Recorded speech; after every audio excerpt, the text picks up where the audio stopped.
We're not asking, Jade. We're telling you. My father's voice didn't even waver. He set his fork down on the linen tablecloth like he was closing a business deal, not evicting his own daughter from her bedroom. You're single, my mother added, not looking up from her salad. You don't need the master suite. Caleb and Ashley need the space. She's pregnant, for God's sake. You can take the basement. I sat there, my hand frozen halfway to my water glass. The basement. The unfinished, damp concrete box under my own house. The house I bought. The house I pay the mortgage on. He's your brother, my father said, his eyes hard. He saved your life from Marco. You owe him your comfort. You owe him everything. I looked across the table at Caleb. He was smirking, already mentally measuring my room for his gaming setup. Done, I said quietly. They thought I was agreeing. They didn't know I was already planning the war. Before I tell you what I found on the security cameras that changed everything, drop a comment telling me, what is the most unreasonable thing a family member has ever demanded of you? I'm reading every single one. I walked out of that dining room without saying another word to any of them. I didn't slam the door. I didn't scream. I just walked out into the biting Chicago wind, got into my car and sat there while the engine idled, watching my breath fog up the windshield. I'm Jade, 29 years old. I restore 17th century oil paintings for a living. My entire career is built on patience, precision, and the ability to see things that other people miss. I spend my days removing centuries of varnish and grime to reveal the truth underneath. I am trusted with assets worth more than my parents' entire lifetime earnings. But in that house, I wasn't a professional. I wasn't a homeowner.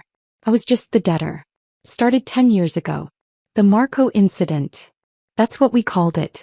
The night Caleb came home with a shattered leg and a story that would become the foundation of our family mythology. He said he took a beating to save me from a local thug named Marco. He said he stepped in when I was cornered. He said he was the shield. I didn't remember it that way. I remembered a confused blur, a text from Caleb telling me to meet him and then running for my life. But my memory was fuzzy with panic and his leg was broken in 3 places. The cast was real. The limp was real. And my parents decided the story was real too. They looked at his cast, then at me, and they forged a chain right there in the hospital room. It is a specific kind of psychological prison, the prison of the blood debt. They didn't just ask for gratitude, they demanded a life sentence. For a decade they weaponized that night.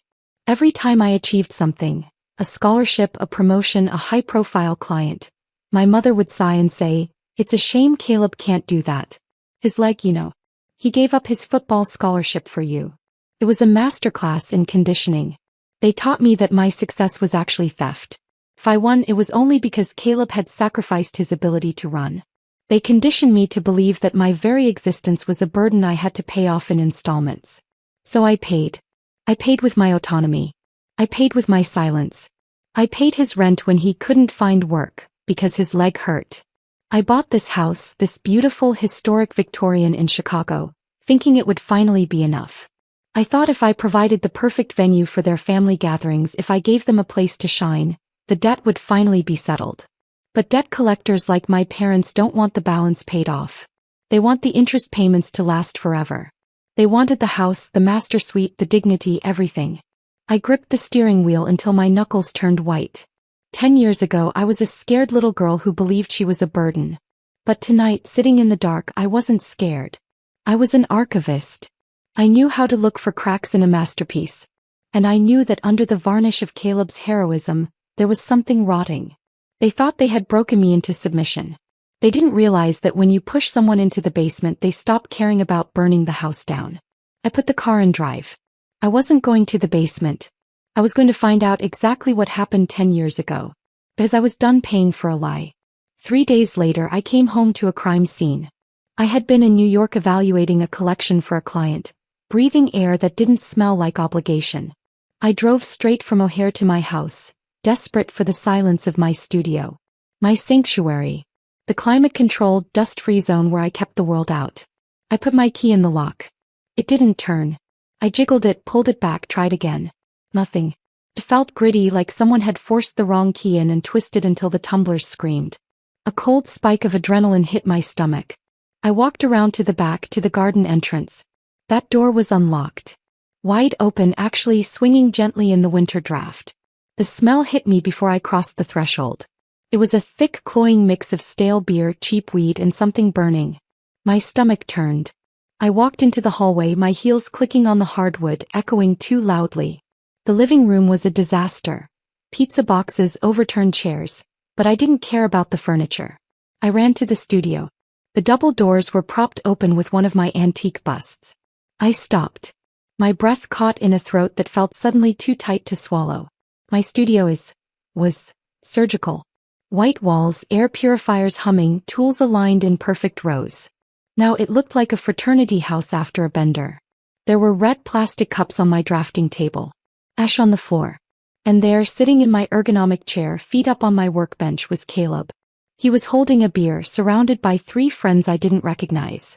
They looked up, glassy-eyed and sluggish. Jade. Caleb slurred, grinning like he hadn't just broken into my house. You're back early. We were just christening the place. Breaking in the vibes. I didn't look at him. My eyes were locked on the easel in the center of the room. It held a 17th-century Dutch landscape I had been restoring for 6 months. It belonged to Arthur Sterling, a man whose net worth had its own zip code.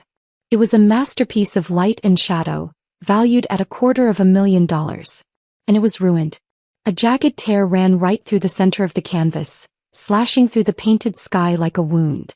A beer bottle sat on the floor beneath it, the neck broken. I walked over to it. My hands were shaking, not with fear but with a rage so cold it felt like hypothermia. I touched the air in front of the canvas, afraid to even graze the damage. Oops, Caleb said from behind me. He didn't sound sorry. He sounded bored. Yeah, Mike got a little clumsy with the bottle opener. It's just an old painting, Jade. Relax. I'll buy you some duct tape. Duct tape, I repeated. My voice sounded strange, detached. We were celebrating, he said, standing up and swaying slightly. Celebrating life. You know, since you were being such a bitch about the basement, I thought I'd remind you who the real man of the house is. Mom and Dad said I could use the space. I looked at him. Really looked at him. I saw the entitlement etched into his face. The smugness of a man who has never paid for a mistake in his entire life because his parents always picked up the tab. He thought this was a power move. He thought he was putting me in my place. He didn't realize he had just handed me the weapon that would end him. I didn't scream. I didn't throw them out. I simply turned around, walked out of the studio and went straight to my car. I needed my laptop. And I needed to see exactly what the security cameras had recorded before he found them. The war wasn't coming. It was here. I drove 3 blocks away and parked under the yellow glare of a street lamp. I didn't cry. I didn't call the police. Not yet. I had something more important to do. I opened my laptop. The screen glowed in the dark car, a portal to the truth I had been denied for a decade. My security system is cloud-based, motion-activated, and unforgiving. Captures everything in high-definition audio and video. I didn't need to run complex algorithms or guess passcodes. I just logged in and clicked the file timestamped 2 hours ago. The video filled the screen. It was like watching a nature documentary about parasites. I watched Caleb strut through my living room, kicking off his muddy boots on my white rug. I watched his friends raid my liquor cabinet, pulling out bottles I had been saving for special occasions. I watched them enter the studio. I fast-forwarded. I needed to see the moment the painting died. There it was. 8:14 in the evening. Caleb was swinging a bottle of beer around, miming a golf swing. He lost his grip. The bottle flew, smashing into the canvas. He didn't gasp. He didn't freeze. He laughed. A wet, ugly sound. Strike, one of his friends yelled. But that wasn't the part that stopped my heart. It was what happened 10 minutes later.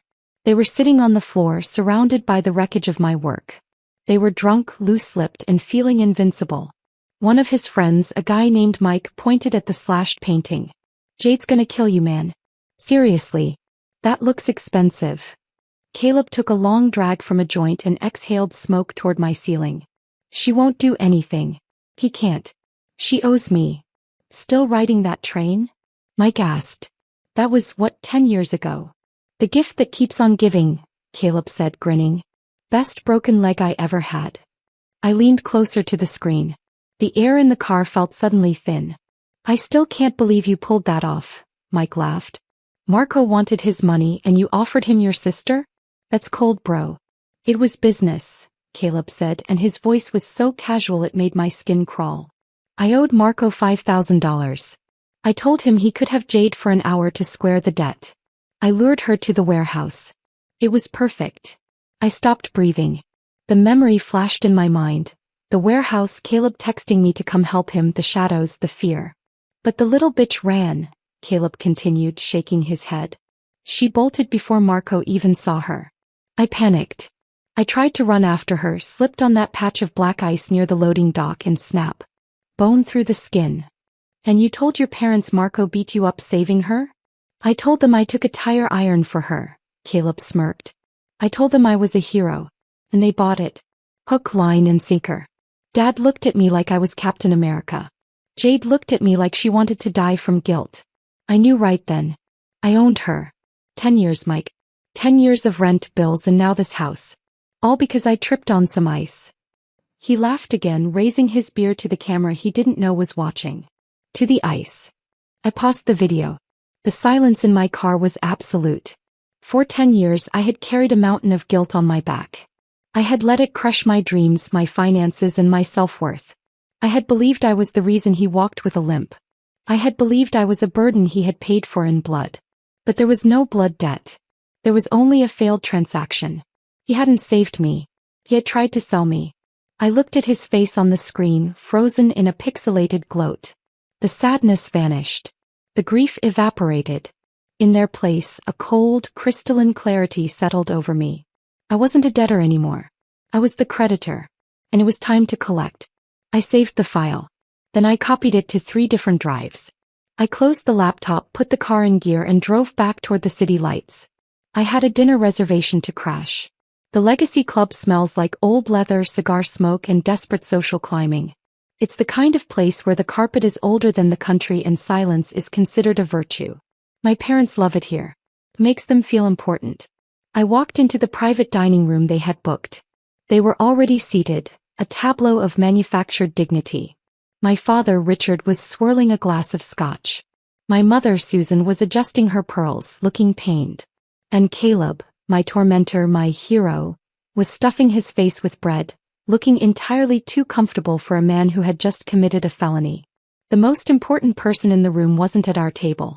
2 tables away sat Arthur Sterling, the billionaire client whose painting Caleb destroyed, quietly reading a report. I'd texted him earlier with one line: "The vandal will be at the Legacy Club at 8. If you want justice, be there." He gave me a small nod as I passed. That was enough. At dinner, my parents dismissed the destruction as an accident and demanded I file a false insurance claim to protect Caleb. He even smirked, insisting I handle it before the owner came after him. Calmly, I stood, tapped my glass, and projected a video onto the club's main screen. The room froze as footage played. Caleb drunk, destroying the painting, then confessing he'd sold me to settle a debt. The silence afterward was suffocating. Caleb panicked, shouting it was fake, but I revealed the evidence was authenticated and the police were already on their way. Officers entered as my mother tried to block them. That's when she struck back, boasting she'd impersonated me to cancel my insurance retroactively. No coverage, she said. I was bankrupt. Then Arthur Sterling stood beside me and calmly explained subrogation. His insurer would pay him, then sue the vandal, and anyone who helped cover it up. My parents had just confessed to fraud in front of police and witnesses. Within days, Global Zurich froze their assets. They lost their house, savings, and pensions. Caleb took a plea deal and went to prison. His family left him. I restored the painting myself. 4 months of microscopic work. When I unveiled it, Sterling called it flawless and paid me more than I'd ever earned. That night, I upgraded my home security, deleted my mother as my emergency contact, and poured myself a glass of wine in a silence I'd earned. They called me the villain. Maybe I am. But I sleep peacefully in a life that finally belongs to me.